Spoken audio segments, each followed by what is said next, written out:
Morning बच्चों। Chapter 8 सर्वनाम जो हम पढ़े थे उसका जो आधा पढ़े थे, आज हम आगे पढ़ेंगे। सर्वनाम कितने प्रकार के होते हैं? 6 प्रकार के। क्या क्या है? पुरुषवाचक सर्वनाम, प्रश्नवाचक, निश्चयवाचक, अनिश्चयवाचक, संबंधवाचक और निजवाचक। हम जो पढ़े थे, क्या पढ़े थे? हम पढ़ेंगे प्रश्नवाचक सर्वनाम। इन थैले में क्या है? माँ कौन आया है? जिन शब्दों से किसी व्यक्ति, प्राणी, वस्तु या आदि से संबंध में प्रश्न का बोध होता है उसे प्रश्नवाचक सर्वनाम कहते हैं। मतलब किसी से हम प्रश्न पूछ रहे हैं, मतलब व्यक्ति, वस्तु या प्राणी से संबंध का कोई प्रश्न पूछा जाए, वहाँ पर जो सर्वनाम लगता है उसे प्रश्नवाचक सर्वनाम कहते हैं। जैसे कौन, क्या, किसे, किसका, ये सब सर्वनाम है। निश्चयवाचक सर्वनाम, यह मेरा बस्ता है, वे सिया के पिताजी हैं। किसी निश्चित व्यक्ति, प्राणी, वस्तु या आदि के ओर संकेत करने वाले सर्वनाम शब्द को निश्चयवाचक सर्वनाम शब्द कहते हैं। जैसे यह राजेश की कार है। देखो, निश्चय वस्तु मतलब हमें पता रहता है कि वह किसका है, हमें पता पूरा रहता है। उसे वहाँ पर जो सर्वनाम लगता है व्यक्ति, वस्तु या प्राणी पर, उसे निश्चयवाचक सर्वनाम कहते हैं।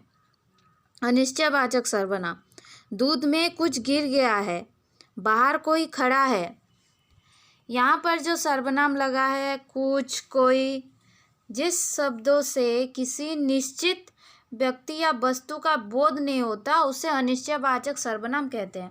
मतलब हमें पता नहीं चलता कि वो क्या है, कौन है, उसे वहाँ पर जो सर्वनाम लगता है वहाँ पर उसे अनिश्चयवाचक सर्वनाम कहते हैं। संबंधवाचक सर्वनाम, जो परिश्रम करेगा वह अवश्य फल पाएगा।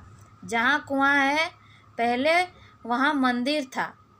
किसी संज्ञा या सर्वनाम का अन्य संज्ञा या सर्वनाम से संबंध बनाने वाले शब्दों को संबंधवाचक सर्वनाम कहते हैं। मतलब यहाँ पर जो और वह जो है, वहाँ पर जो परिश्रम करेगा वह अवश्य फल पाएगा। यहाँ पर संबंध हो गया है कि नहीं? जो परिश्रम करता है वह फल पाता है। वहाँ पर जो और वह संबंध हो गया है, जिसका एक संज्ञा या सर्वनाम से दूसरे संज्ञा या सर्वनाम का अगर संबंध हो जाए उसे संबंधवाचक सर्वनाम कहते हैं। निजवाचक सर्वनाम, मैं अपने आप चला जाऊंगा, मैं अपना काम स्वयं करूंगा। देखो, जिन सर्वनामों के प्रयोग बनाने वाले स्वयं के लिए करते हैं उन्हें निजवाचक सर्वनाम कहते हैं। मतलब जो हमारे लिए ही बोला जाता है उसे निजवाचक सर्वनाम कहते हैं। जैसे हमें अपने काम स्वयं करना चाहिए, यहाँ पर निजवाचक सर्वनाम है। निजवाचक सर्वनाम के रूप में आप शब्द का भी प्रयोग होता है।